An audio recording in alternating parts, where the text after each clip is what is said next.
Maximum বৃষ্টিগুলো হবে আপনার রংপুর, ময়মনসিংহ, সিলেট বিভাগে, অর্থাৎ বৃষ্টিপাতের এলাকাটা দক্ষিণ থেকে সরে উত্তরের দিকে সরে যাবে।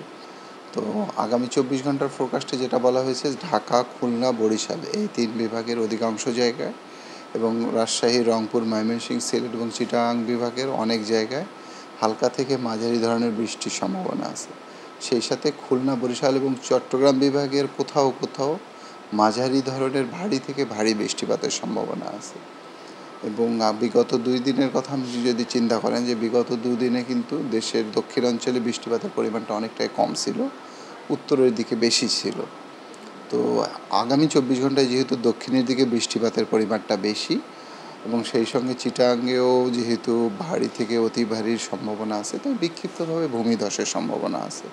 তবে আগামী 24 ঘন্টার পরবর্তীতে এই বৃষ্টিপাতের প্রবণতাটা উত্তরের দিকে সরে যাবে, অর্থাৎ বৃষ্টিপাতের পরিমাণটা হয়তো বা কমে আসবে, কিন্তু ম্যাক্সিমাম বৃষ্টিগুলো হবে আপনার রংপুর, ময়মনসিংহ, সিলেট বিভাগে, অর্থাৎ বৃষ্টিপাতের এলাকাটা দক্ষিণ থেকে সরে উত্তরের দিকে সরে যাবে।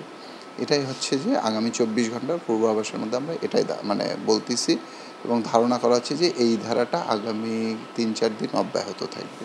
বর্ষাকালে দেখেন, বর্ষাকালে যেটা নর্মাল যেটা বৃষ্টি হয় সেটা সাধারণত দেখা যায় যে অনেক লম্বা সময় ধরে টিপ টিপ টিপ করে বৃষ্টি হয়। তো এই ধারাটায় থাকার সম্ভাবনা বেশি, যেহেতু আপনি দেখেন যে এখন দিনের লেন্থ কিন্তু ধীরে ধীরে বৃদ্ধি পাচ্ছে এবং গত 2-3 দিনে দেখা গেছে যে যখন বৃষ্টিপাতের পরিমাণটা কমে গেছে তখন কিন্তু অনেকটা ভ্যাপসা গরমের মতো অনুভূত হয়েছে।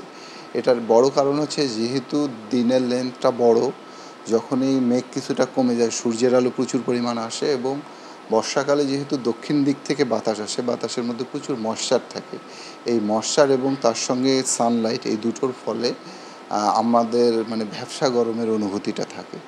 তো আগামীতে 24 ঘন্টার পরবর্তী সময় যেহেতু দক্ষিণের দিকে বৃষ্টিপাতের পরিমাণটা কমে যাবে এবং ধারণা করা হচ্ছে যে ঢাকাতেও বৃষ্টিপাতের পরিমাণটা কমে আসবে, ফলে দেখা যায় যে তখন হয়তো বা একটু গরম লাগার অনুভূতিটা বাড়বে। আর যদি আপনি ওভারঅল যদি ক্লাইমেটোলজির পাশে দেখেন, তো দেখা যাবে যে জুলাই আগস্টে কিন্তু ধীরে ধীরে টেম্পারেচার বাড়তে থাকে এবং আমরা লং রেঞ্জ ফোরকাস্টের মধ্যেও বলেছি যে একটা মৃদু থেকে মাঝারি ধরনের তাপপ্রবাহ এ মাসে আসতে পারে।